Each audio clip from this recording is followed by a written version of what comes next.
मशरक़ वस्ता में हर तरफ धमाकों की गूंज, बंद होती समुद्री गुज़रगाहें और दुनिया की दो बड़ी ताकतें आमने सामने। ईरान और अमेरिका की जंग अब ऐसे मरहले में दाखिल हो चुकी है जहां हर घंटा नई तबाही और नए खतरात लेकर आ रहा है। मैं हूं इरफान रैना और आप देख रहे हैं न्यूज़ 18 का डिजिटल प्लेटफॉर्म।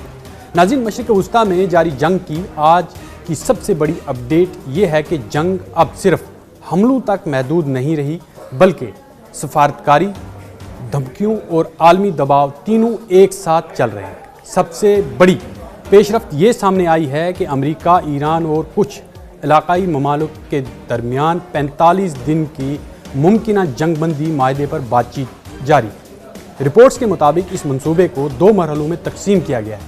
पहला मरहला फौरी जंगबंदी और दूसरा मरहला मुस्तकिल अमन की तरफ पेशरफ्त। लेकिन यहाँ सबसे बड़ा ट्विस्ट है कि ईरान अभी तक इस तजवीज़ पर मुकम्मल रजामंदी जाहिर नहीं कर रहा है और ख़ास तौर पर आबनाए हुर्मुज़ खोलने के मामले पर सख्त मौक़िफ़ इख्तियार कर लिया है ईरान ने। दूसरी तरफ अमेरिका की जानिब से दबाव इंतहाई बढ़ चुका है।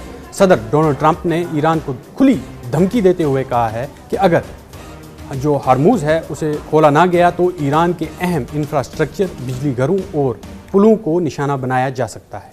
ईरान ने इस धमकी का जवाब तंज़िया अंदाज में देते हुए कहा कि हमने हरमुज़ की जो चाबियां हैं वो खो दी हैं, यानी वो दबाव में आने के लिए बिल्कुल भी तैयार नहीं। अब मैदान जंग में असल हो क्या रहा है? हालात मज़ीद ख़तरनाक इस वक्त हुए जब गुज़श्ता दिनों ईरान ने अमरीकी जंगी तैयारों को निशाना बनाया। रिपोर्ट्स के मुताबिक F-15 एक और A-10 तैयारा मार गिराया गया है, जिसके बाद अमेरिका को इंतहाई खतरनाक रेस्क्यू ऑपरेशन करना पड़ा। ये रेस्क्यू ऑपरेशन खुद एक जंग बन गया। अमेरिकी कमांडोज का ऑपरेशन, ईरान के ड्रोन हमले, जान बचाने के लिए पहाड़ों में छुपे अमेरिकी पायलट्स और ईरानी फोर्सेस के साथ झड़पें, ये सब कुछ एक ही वक्त में हो रहा था, जिससे साफ जाहिर होता है कि जंग अब एक हाई टेक और मल्टी लेयर हो चुकी है। इस पूरे खित्ते में आग क्यों फैल रही है? इसकी सबसे बड़ी वजह यह है कि ईरान ने न सिर्फ अमरीकी बल्कि उसके इत्तेहादियों को भी निशाना बनाया है। ईरान खलीजी ममालिक में हमले कर रहा है। मिडल ईस्ट में तेल की तनसीबात पर जो खतरा है वो ईरान की जानिब से आबनाए हुर्मुज़ की बंदिश लगातार जारी रखी गई है। इन हालात ने आलमी मईशत को हिला कर रख दिया है, क्योंकि दुनिया का तकरीबन 30% से ज़ायद तेल इसी रास्ते से गुजरता है। इसलिए अब ये जंग सिर्फ ईरान और अमेरिका तक महदूद नहीं रही है, बल्कि पूरी दुनिया की मईशत, तवानाई की सप्लाई और आलमी सियासत सब कुछ इससे जुड़ चुका है। एक तरफ जंगबंदी की बात हो रही है, दूसरी तरफ धमकियां भी जारी है।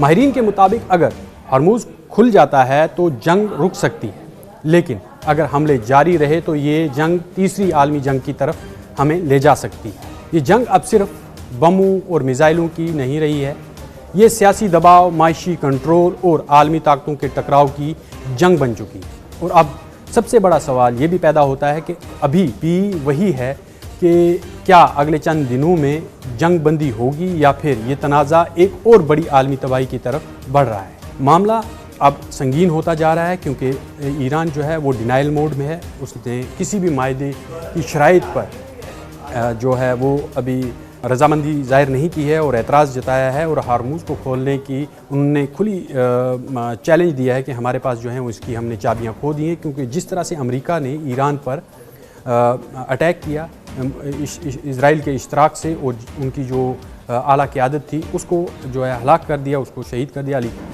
आयतुल्लाह अली खामनाई को शहीद किया। उसके बाद से अब हरमुज़ का खुलना जो है वो नामुमकिन लग रहा है। जिस तरह से जो एक आइलैंड है जहाँ पर जो ईरान है उसकी तेल की सप्लाई होती है, वहीं से पूरी दुनिया को ईरान जो है वो तेल सप्लाई करता है।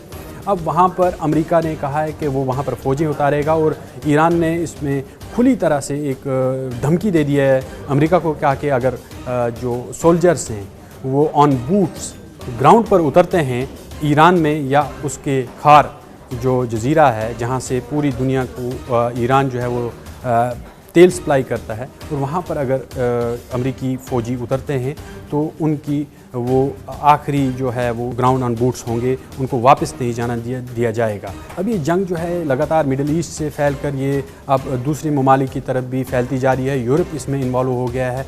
यूरोप को बहुत बड़ा नुकसान हुआ है क्योंकि आबनाए हुर्मुज़ जो है वहाँ से तेल गुजर के एक शॉर्टकट था जहाँ से सप्लाई लाइन जो है वो अरब की भी सप्लाई लाइन जो है वो वहाँ से गुजरती थी। लेकिन अब अगर ईरान ने एक और धमकी दी है कि वो स्टेट ऑफ मलाका को भी बंद करेंगे, जिसकी वजह से स्विस कैनाल भी ऑटोमेटिकली बंद हो जाएगी क्योंकि वो रेड सी से होकर गुजरती है, जो एक बहुत ही शॉर्टकट जरिया है। क्योंकि फिर ईरान को दोनों अगर इन्होंने बंद कर दिए तो फिर जो इनके इत्तेहादी हैं, जो यूरोपियन ममालिक हैं या फिर सऊदी अरब है, उन्हें तेल की सप्लाई के लिए अल्टरनेट रूट्स देखने पड़ेंगे जो बहुत ही महंगे साबित हो सकते हैं। ये जंग अब माशी तौर पर एक बहुत बड़ा बहरान लेकर आ रही है जिसकी वजह से पूरी दुनिया को इसका खामियाजा भुगतना पड़ रहा है और अमेरिका मुकम्मल तौर पर इस जंग में फेल हुआ है और ईरान जो है वो इस जंग को मज़ीद लंबा लेकर जाना चाह रहा है। वो थका देने वाली जंग जो है वो अब अमेरिका के साथ लड़ रहा है। इजराइल भी लगातार जो है वो ईरान के ड्रोन्स और मिसाइल हमले झेल रहा है और कई शहर जो हैं वो मुकम्मल तौर पर इजराइल के तबाह हो चुके हैं। लगातार जितने भी इजरायली हैं, जिविश हैं, वो या तो बंकरों में पनाह लिए हुए हैं या फिर जो उनके मेट्रो स्टेशंस हैं उनकी जो टनल्स हैं उनमें जो लगातार, क्योंकि ड्रोन सायरन्स जो हैं वो हर फी घंटे के बाद वहाँ पर सुनाई दे रहे हैं और लोग भागते हुए नज़र आ रहे हैं। ये मनाजर हर तरफ दिखाई दे रहे हैं और काफ़ी भारी नुकसान जो है वो इजराइल को भी हुआ है और अमेरिका को भी हुआ है। अब ये जंग लगातार फैलती जा रही है। ये देखना है कि अब ये जो जंग है ये कितनी देर तक चलती है और दुनिया को इसका कितना बड़ा खामियाजा भुगतना पड़ेगा। ये है न्यूज़ 18 नेटवर्क और आप देख रहे हैं न्यूज़ 18 उर्दू। हमारी पहुंच, आपकी ताकत।